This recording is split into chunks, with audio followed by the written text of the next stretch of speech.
Hey everyone. So major inflation is coming and it's going to hit all of us in a very big way. And I want to talk about why that is and what you can do about it. Okay.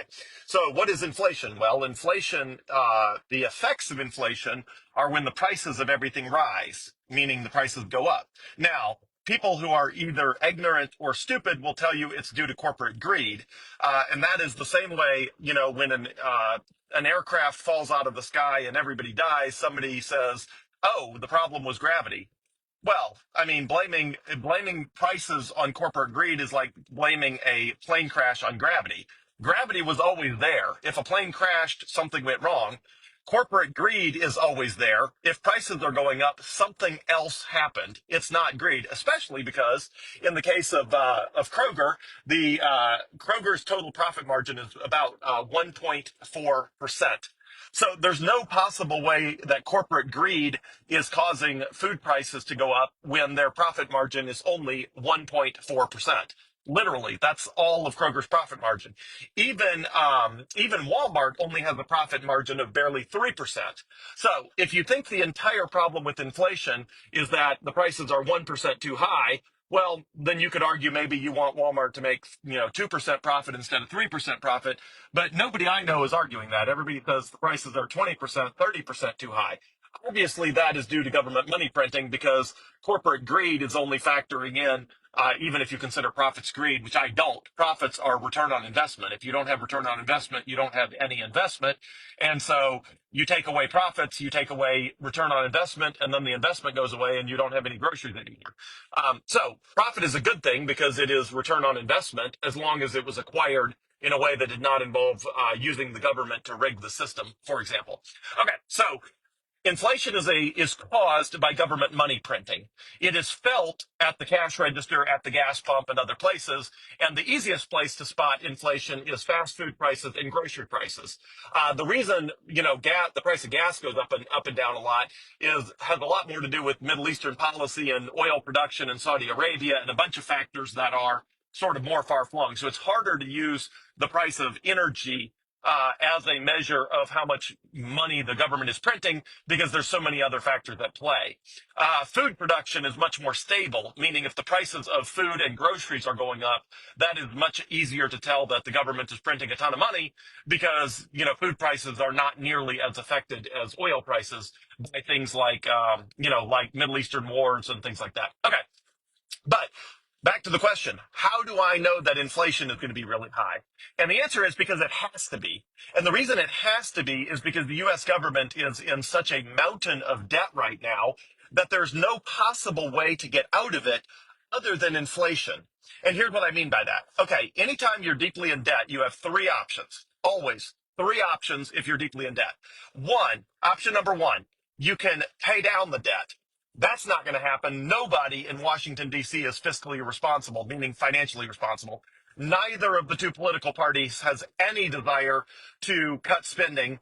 There's just no way we're going to pay down the debt. Like nobody with a straight face is claiming that we have any chance of paying down the debt, and nobody's even pretending that we might pay down the debt. Like there is no concept whatsoever of a balanced budget or financial responsibility in Washington, D.C. So option number one, where we pay down the debt, and it's also mathematically impossible. Sorry, I drove through a dead zone there. So the debt at $36 trillion is now so large that it is also mathematically impossible to pay off the debt. So even if the people in Washington woke up tomorrow and said, let's get serious about paying down the debt, there's no way. The economy is just not big enough that regardless of what your tax revenues are, there's just no way to generate enough money to pay down a debt as large as the United States has. So there's option number one, that we pay down the debt. Zero chances that's happening. It's mathematically impossible, on top of the fact that there is no political will. Okay, so option two is default on the debt, which is to say, hey, we owe 36 trillion, but people are not going to get all 36 trillion. They're going to get a 20%, 30%, 50%, 80% reduction, and we'll just pay them back some portion. That is also not possible because the largest debt holders are countries that are like Japan and China. Well, those are nuclear neighbors, which means they are people we owe money and they have nuclear weapons. And not that they would use them, but we're not going to go to China and Japan and say, hey, thank you for borrowing thank you for loaning trillions of dollars to the United States over the last, decades. We're just not going to pay you back. there is there is zero chance that the US government is going to go to Japan and China and just tell them, hey, we're just not going to pay you back. It's just not going to happen. So we're not going to pay off the debt, and we're not going to default on the debt, which means there's only one other option, which is we inflate our way out of the debt. So what does that look like? It looks like running very large inflation numbers for a series of years. 8, 9, 10, 12, 15% inflation. And if you run that for 2, 3, 4, 5, 6, 7 years, you end up cutting the size of the debt as compared to the size of the economy. So right now, I can't remember the numbers. The debt is like, I don't know, 30, 40% larger than the entire size of the US economy. And obviously, you can only tax a small percentage of the economic activity in any given year before you basically just crash the economy. So that's what makes it unaffordable. But whatever that percentage, the number that's in my head is 135%. I think the national debt in the United States is something like 135% of GDP. Anyway, whatever it is, it's a large number because I think the US GDP is somewhere in the 20 trillions, if I remember, mid to high 20 trillions, and the debt is 36 trillion. So I think it's 135% of GDP. But again, and GDP is gross domestic product, which is a poor measure of economic activity. But it is a measure. It's a bad measure because government employees count. So literally, if you hire government employees to dig holes and fill them back in, that counts as productive economic activity in GDP, even though it's not.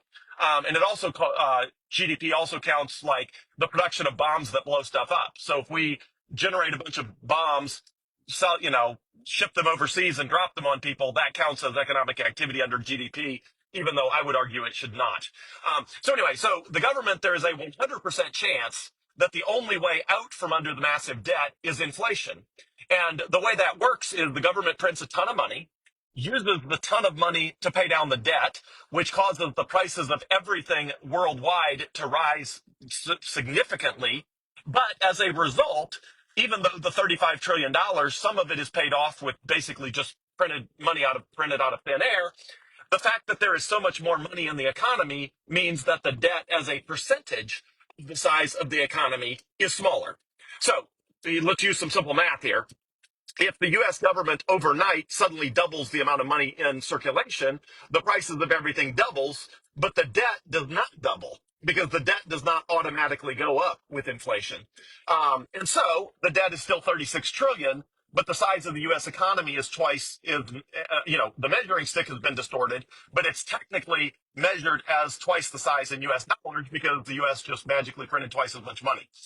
So that's really the only thing a country can do when it's way past the tipping point on national debt is print a ton of money, use that ton of money to pay down part of the debt, and then basically allow inflation to run really high for long enough that the debt as a percentage of the size of the economy is much smaller. And then, basically the government just starts all over with, debt to GDP instead of 135%. They run really high inflation until the debt to GDP is maybe 75%. And then everybody, parties for another 10 or 20 years and then they do it all over again. So that's what happens. All right. So what happens in that scenario? Well, the answer is in that scenario, you get totally screwed. So how do you get totally screwed? Well, when the government is printing vast quantities of money, your income is not going up nearly as fast as all the government money printing, which means all of that money, while it's serving to pay off other people who own government debt, the amount of things you can buy with your paycheck or with the amount of money you have saved goes down, meaning you are poorer, even though the government has basically shifted the debt burden from themselves to essentially they've made you poorer in a roundabout way.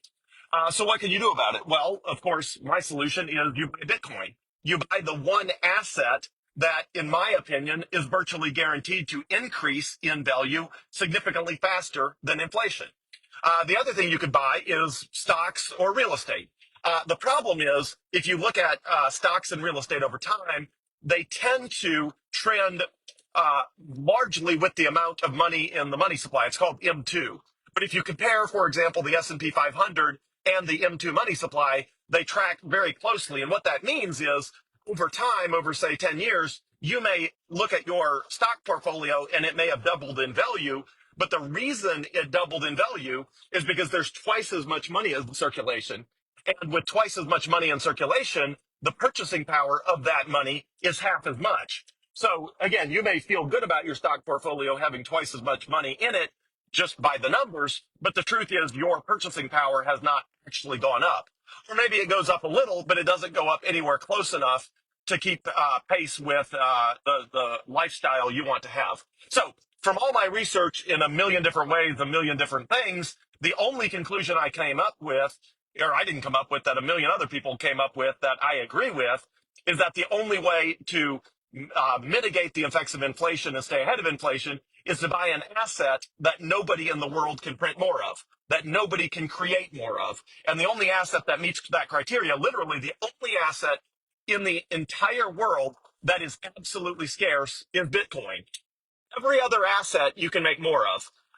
Gold, like the yellow rock, the actual precious metal or supposedly precious metal gold, about 2% more gold comes out of the ground every single year, which means every 36 years, the amount of gold in the total amount of gold in the world that humans have access to doubles every 36 years. So if you buy gold and you sit on it, you may be hoping it goes up, but in 36 years, there will be twice as much gold in the world, which means the amount of gold you own as a percentage to all the gold in the world is going to be half as much. Now, there's a chance that the demand for gold will go up faster, and therefore the price of gold will be higher. And then there may be a good chance that happens. But you're always trying to catch up and stay ahead of that constant 2% increase in the total volume of gold, or the total amount of gold in the world. So if you buy gold, you're always trying to stay ahead of that 2% constant production of new gold that gets dug out of the ground. If you buy real estate, you have to pay property taxes. You got to pay, rent. You got to pay upkeep. You got to hope you bought real estate in the right place. There's a lot of expenses that come with real estate that makes it hard. And plus, everybody's trying to create more real estate, which the more real estate there is, the less your real estate has value. So even with real estate, you're constantly trying to stay ahead of people that are constantly making more real estate. Same with stocks. If the price of any stock goes high enough, the company that issues the stock can issue more of it. So if the price of Apple or Amazon or Google or Tesla or Facebook or Nvidia gets, high, those companies can just issue more of that exact same stock, meaning the stock you own is now part of a diluted pool, meaning it's the percentage of the company you own goes down because they issue more stock. In the case of Bitcoin, Bitcoin does not work that way. There will only ever be 21 million Bitcoin, which means if you own, let's call it right now, the price of Bitcoin is $66,400. If you own $664 of Bitcoin, that means you own 1% of one Bitcoin because there's 21 million. And $664 would buy you 1% of one Bitcoin, the same way $6,640 would buy you 10% of a Bitcoin, the same way $66,400 would buy you a whole Bitcoin. So if you own, let's say, $664 of Bitcoin, you have 1% of one Bitcoin. 1,000 years from now, you will still own 1% of one Bitcoin. Because there's no way that there will ever be more than 21 million Bitcoin, you're guaranteed that if you own 1% of one Bitcoin or 10% of one Bitcoin or multiple Bitcoin, no matter how much you own, there's no possible way for anyone to make more of it over time, which means there's no possible way for someone to dilute the value you own. As a result, when the government is printing vast amounts of money out of thin air, your Bitcoin is finite. Your Bitcoin is scarce. And that means your Bitcoin, assuming that, the value and utility of Bitcoin remains the same or increases, which I believe it will be much higher in the future because only a few percentage points of the world even own Bitcoin at all. And my prediction is long term, it will be the new monetary system of the world, and each Bitcoin will be worth more than $1 million per coin. So as long as, something does not change that thesis, you're owning with Bitcoin a finite, scarce amount of an asset that nobody can print more of. And because nobody can print more of, it's the probability that that asset will retain its value over time, in my opinion, is higher than any other asset because every other asset someone can make more of. Bitcoin is the only thing in the world that nobody can make more of, and that there is a hard capped finite amount of 21 million. So to recap here, there is only three ways to get out of debt. One is to pay it off, never going to happen in the United States. Number two is to default, never going to happen in the United States when the largest holders of that debt are fellow nuclear empowered neighbors like Japan and China. One second. And the third way, which is the way that governments always pick, is to inflate the money. They have to because it's otherwise unaffordable. There's no possible way the government can keep interest rates high to try to keep inflation low because the interest on the debt is so high that they pile on another $1 trillion every 100 days. There's no way the government can keep interest rates high because the debt is completely unaffordable when the interest rates are high. And the debt as a percentage of the size of the economy just completely runs out of control. So the only solution is the government's going to print a ton of money and use that to try to keep interest rates down, which keeps their borrowing costs low. So that instead of borrowing $1 trillion every 100 days, maybe they're borrowing $1 trillion, I don't know, once a year. Instead of, it's still going to keep going up, but at least it won't go up at the same insane rate. So they're going to print a ton of money.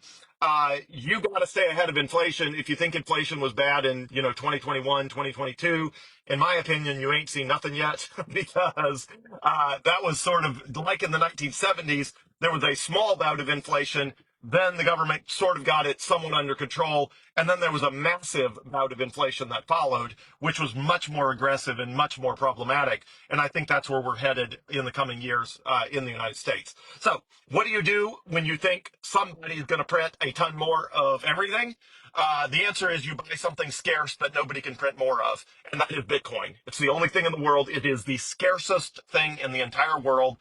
Um, period. There is no other thing in the entire world where there's an absolute 100% fixed finite supply. Literally, Bitcoin is it. That's the only thing that meets that criteria in the entire world is Bitcoin. And you are very early because only a couple percentage of the world owns any Bitcoin. And eventually the majority of the world will own Bitcoin. And so, Bitcoin's going to be like Facebook. I don't know. Facebook has like 3 or 4 billion users. It's like half of the world's population. And the people who think they're late to Bitcoin are the people who thought they were late to Facebook when the only people that could use it were like Ivy League students with a .edu email address. So, we're in the same situation where the vast majority of the world will adopt Bitcoin. They have not. Only a few percentage points of the world has adopted Bitcoin at all. And even that few percentage points, most of them have only adopted Bitcoin in a very small way. So I think it's a fantastic asset. It's a fantastic time to buy Bitcoin. And I don't see any way out of the quandary that the United States is in, which is they're in a mountain of debt. And the only way to get out is to print a ton of money. And their definition, printing a ton of money makes prices go way. And in order to get the debt under control, you got to have very high inflation for quite a few years in a row in order for the debt as a percentage of the U.S. economy to come down significantly. And that's part of why they print a ton of money and drive high inflation is because it brings the debt as a percentage of the size of the economy down to a manageable level, at least for another 10 or 20 years, and then they do it all over again. So the question is, as the government does that, are you going to be sitting in a lifeboat with Bitcoin? Are you going to be sitting not in a lifeboat hoping that you somehow survive a massive mountain of inflation? And, which side of you're on is entirely up to you. Hopefully, all the resources you need to understand Bitcoin are on my Facebook page. They're all there. Everything you could possibly want to know is on my Facebook page. All you got to do is scroll through my posts, read the stuff that seems relevant to where you are in your Bitcoin journey. And it's not that hard. Buy Bitcoin on Coinbase.com. That is the best platform, Coinbase.com. Also, I'll give you free Bitcoin if you're just like I don't know where to start. I don't know how to do this. I don't want to buy the wrong thing. Text me the word Bitcoin, Bitcoin. Text me the word Bitcoin to 601-207-0813. That number again, 601-207-0813. You can also message me on Facebook. Just message me the word Bitcoin on Facebook Messenger. If you do that, just make sure you're interacting with the real me, which is the person posting these videos. Don't just like randomly look up the name Joel Baumgar and then pick a random profile, because now and then fake profiles pop up, and I certainly want to make sure you're not, chatting with a scammer. So if you do message me on Facebook, message me and just make sure you're messaging this profile, which is the real profile. But message me the word Bitcoin. I'll send you $30 of free Bitcoin. Whether you send that to me on text message or whether you send that to me by Facebook Messenger or email me, heck, joel@joelbaumgar.com. That's JOEL at JOELBOMGAR.com. You can email me the word Bitcoin. I'll send you $30 of free Bitcoin. The reason I do that is it makes it super easy to on-ramp, to onboard to Bitcoin. So if your phone number is already connected to Coinbase, I can send you $30 super easily. If it's not, I will ask you for your email address via text message or messenger or whatever, because Coinbase will let you send Bitcoin to an email address, literally anyone's email address. And in order to redeem the Bitcoin, all you have to do is create an account on Coinbase, and then you have to authenticate your identification. So you have to upload your driver's license to prove that you're a real human, and that is a requirement of the U.S. government. That is not unique to Coinbase.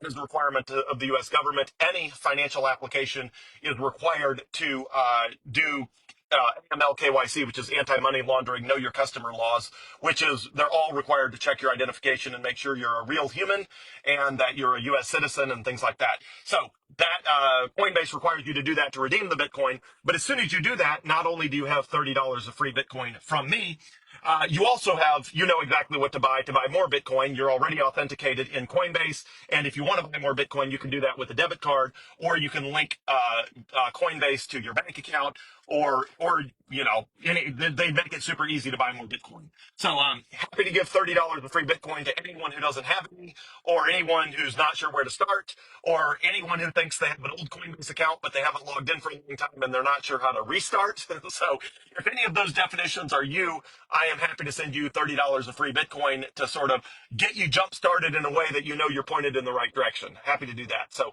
anyway, let me know if I can be of assistance. I think Bitcoin is by far the best hedge and solution against inflation, and I don't see any path forward for the United States other than a whole lot of inflation, and I don't see any way for the average person like me and you to mitigate the impacts of that other than Bitcoin. It is basically with Bitcoin, you're sitting in a life raft that will keep your head above water. And I just don't know anything that does that as well as Bitcoin. And if somebody took Bitcoin, if somebody said you got to do it a way that's not Bitcoin, I don't even know where I'd start, because I have not found any other asset class that behaves like Bitcoin, is as reliable as Bitcoin, is as certain as Bitcoin, and is as safe as Bitcoin. And again, every other asset class, someone somewhere can make more of it. Even gold, someone somewhere can dig more of it out of the ground, twice as much every 36 years.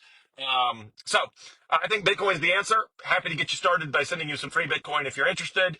And let me know how I can help. I love helping people on board to Bitcoin, because Bitcoin has been transformative in my life. And I think it could be the same in yours as well.